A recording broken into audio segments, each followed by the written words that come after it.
In today's video, we're going to be pulling the roll cage off the Little Dipper, along with removing this nonsense of an incorrect cylinder, the drilling out to 1-inch mounting pins, fixing that where they drilled out for this longer cylinder to fit,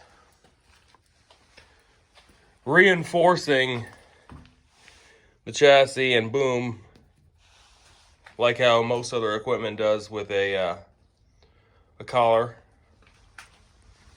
like that, and get my 2 new cylinders mounted. To do so, I am taking the cage off because there's no access to the inside to weld. Pull the oil pressure sensor feed line off the housing. Pull the gauge cluster off, held on with a bolt there, the bolt there. The instrument cluster is only held on by 2 7/16 bolts up there. And then this one oil feed line. Since I haven't finished any of the wiring yet, since I knew I was going to be pulling this apart. Time to get the cage off. It's held on with 2 3/4 bolts on each side up top.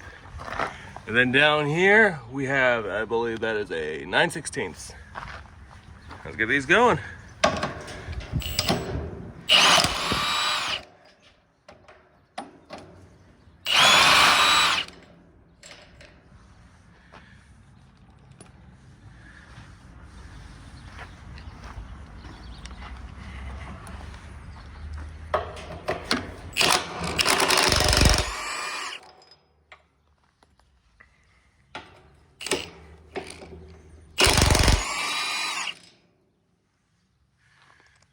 There we go. Well, that one right there is 9/16. It's got a nut on the inside you gotta hold.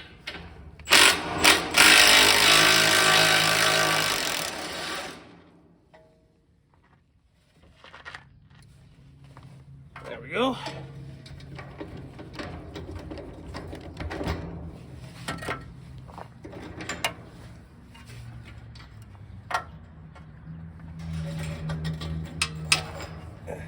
Quite a crusty one. Other side is the same.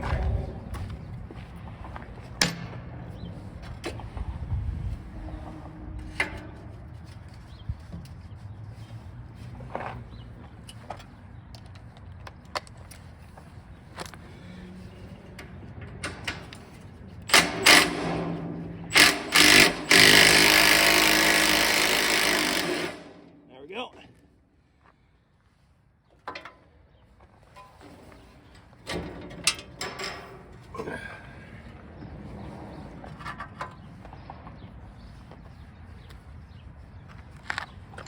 Probably gonna replace that hardware. I should just be able to rock the cab forward and lift it off.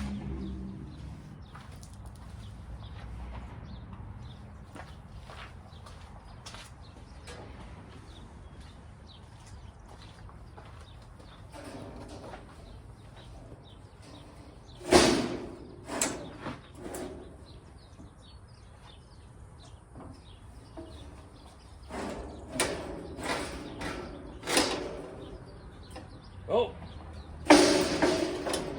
forgot the tow cable.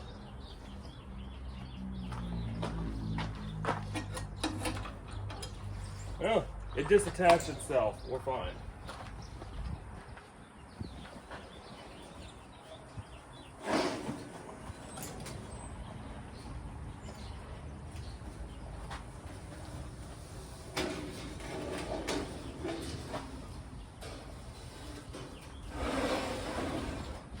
Oh, that actually ain't bad at all.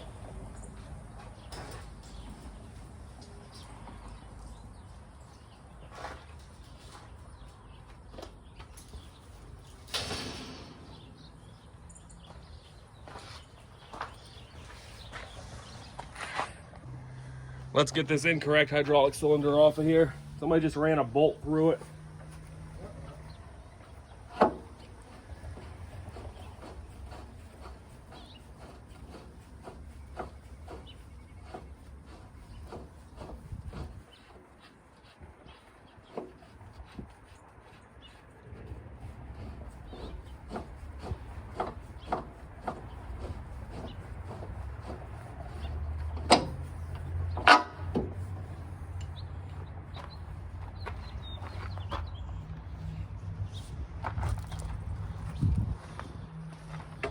And somebody just drove a pin through another hole they drilled up here too.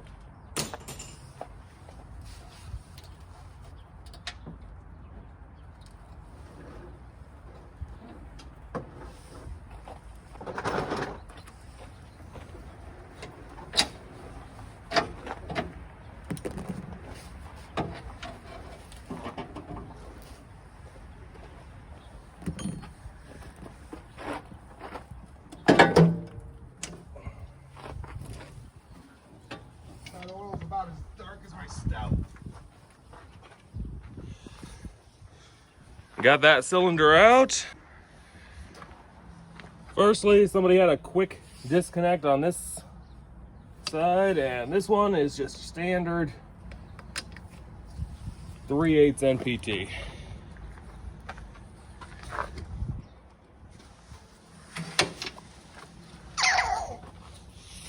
Incorrect cylinder removed. And making weird sounds at me. Okay guys, I'm drilling these out to 1 inch for the new cylinders. You go on the 1-inch pins. I'm going to be using these collars and welded to the frame of the machine to strengthen it just like most other equipment runs. I got this one done. Time to move on to these. Let's get to work.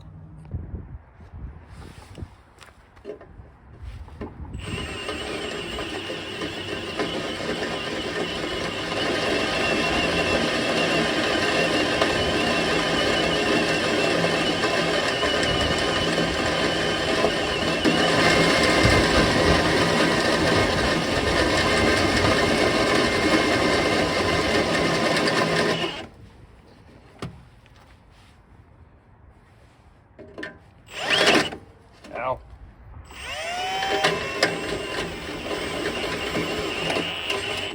There we are.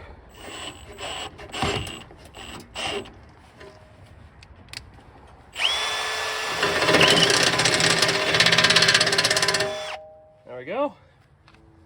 One side bored through. Gotta oil that up and get to the other side. And if you're liking the content, please give it a share, like, and subscribe to everybody. That's my buddy over in the background changing his oil. Let's get this other side bored through.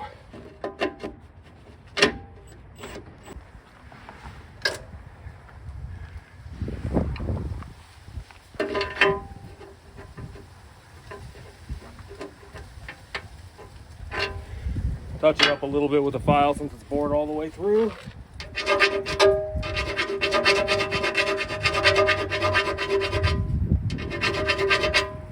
I'll bring it back in a second because that's going to take a little bit. There we go. Nice and tight. Off to the next side.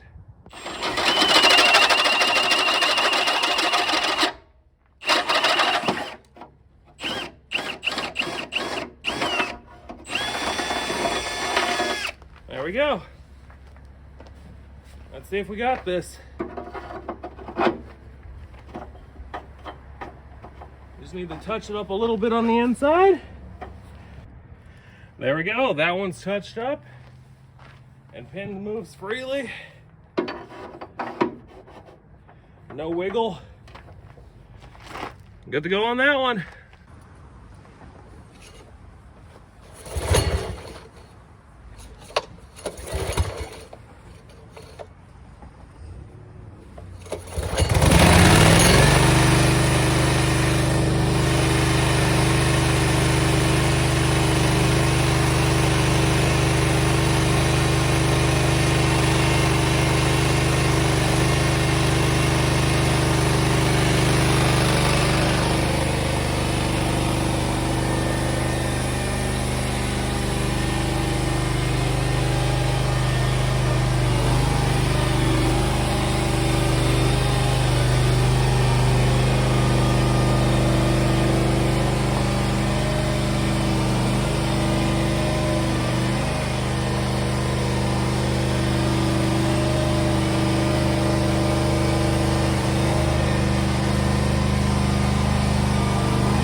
drilling through holes on these collars so I can have a bolt to go through the pin to retain them.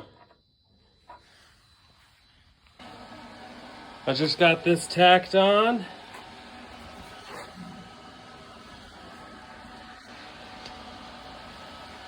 New pin.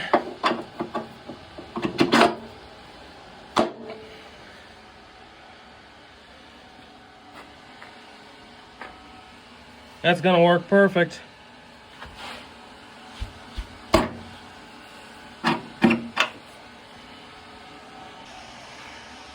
Let's get these other 3 tacked up and ready to fully weld tomorrow. Okay, got this set up. New cylinder on. Perfect clearance for everything. Pins move nice and free.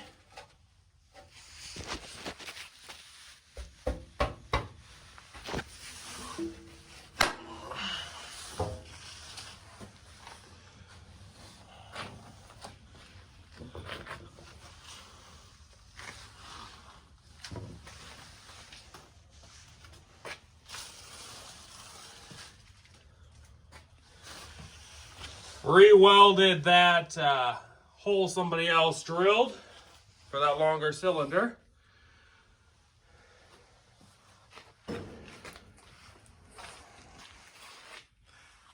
Machine is coming together real good.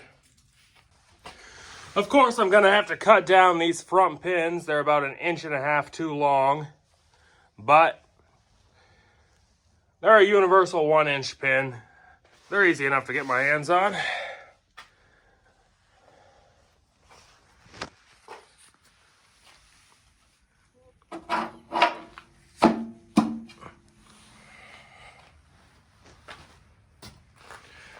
Definitely an improvement. Massive difference in cylinders. That's nonsense. They're both good cylinders, but I believe this is the stock size. 3/4 inch pins.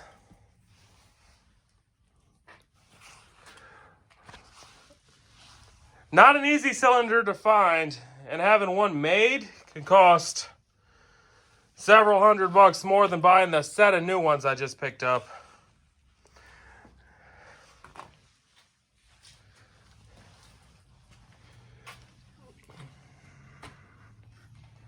I'm gonna end up painting this machine the same color this big Bobcat is. I think it'll look good, better than this. Since I'm already this far and I already have the cage off it, might as well fully tear it down, sand it, and paint it. Make it last a lot longer. We got a lot done today. I've got to go pick up some more welding gas Monday. Keep burning through it real quick. But project's coming along. Hopefully next week I can start sanding this machine down and paint it. Thanks for watching, everybody. Take care.